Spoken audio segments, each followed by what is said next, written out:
So my first question is, can you tell us what issue did you write about and why is it important to you?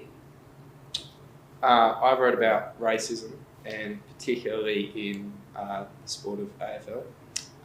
It affected me particularly because I love footy, and if people aren't encouraged to play it, then I can't play it. I wrote about drought and how it affects especially small towns where I live, how much it affects the farmers and makes it really hard for them to feed their livestock, hard to live. I wrote about polarisation because I think it's an issue that makes it a lot more difficult to get meaningful change in other areas where we need to create change because people don't listen to each other.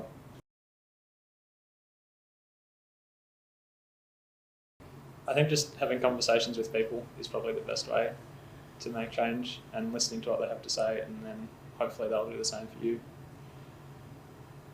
Have you ever had that kind of experience? Yeah, I try and have conversations with people I disagree with.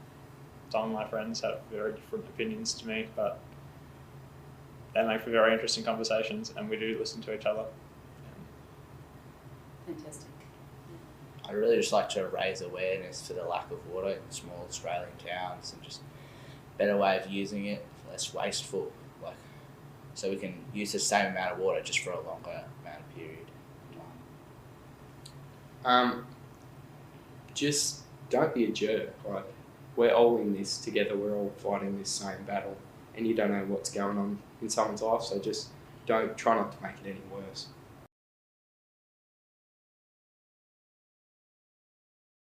I think if you're going to write about something, you've got to back it up with what you do. So I need to make sure I am having conversations with people and listening to people and encouraging other people to have conversations and be civil about it. Yeah, I guess mine's the same as Louis' answer. Like, what you write about, you've really got to back it up, and you've got to just agree with your own statement and don't go against your own statement.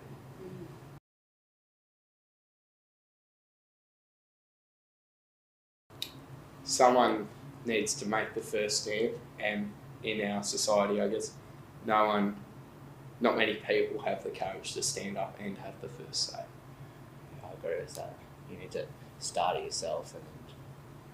Sometimes when you disagree with people, it's really hard not to attack them personally or think worse of them for their opinion. But if you can make an effort to separate the issue from the person, you'll probably get a lot further with making a difference. It's just very challenging for the farmers.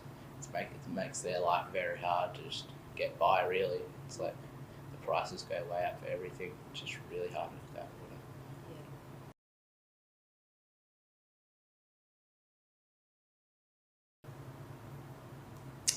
water.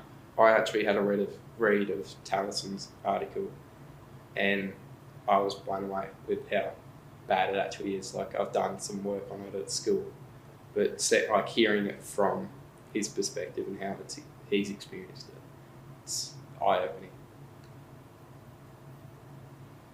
It's good to read everyone else's and see what issues they think are important. And because there's a lot of issues out there, and it's good to see that people are really acknowledging them with these stories.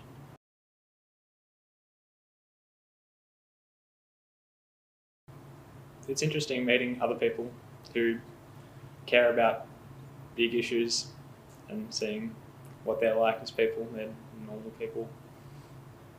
Yeah, I thought it was really cool just seeing people of all different ages writing about things that actually really matter to them. It's really cool. I think some of the younger people that have written in these conversations have tackled some of the biggest issues in this day's age. Yeah, like climate change and rubbish and stuff. It's unbelievable.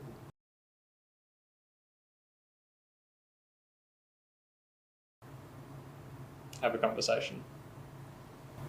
Use water wisely and consider how the farmers may be doing without much water in little small towns. Don't judge someone based on what they're capable of. Like, we're all equal and we're all in this together, like I said earlier.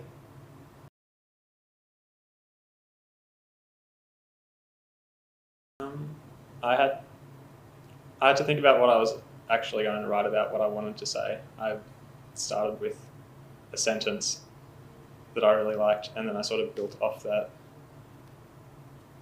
And I had to add a bit more in because I felt like it needed a bit more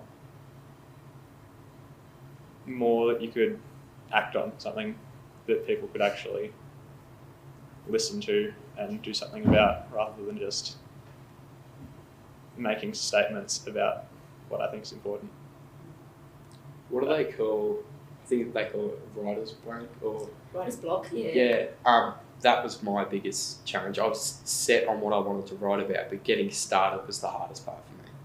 And how did you, that's a huge challenge for a lot of people, so how did you get past I just that? started writing random sentences, and then if something, like I got my first sentence, I was like, oh wow, I like this, and just build off that. And once I start writing, I don't stop. It's a bad habit sometimes. Sounds like a good habit. Yeah.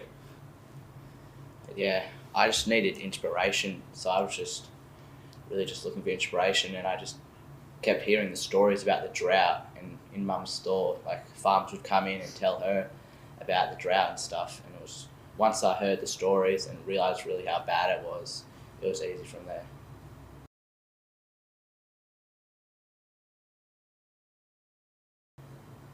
I think it's been a really good experience. I think just going through all of these workshops and stuff, it's cool. It's new, it's good. Did you say it's new?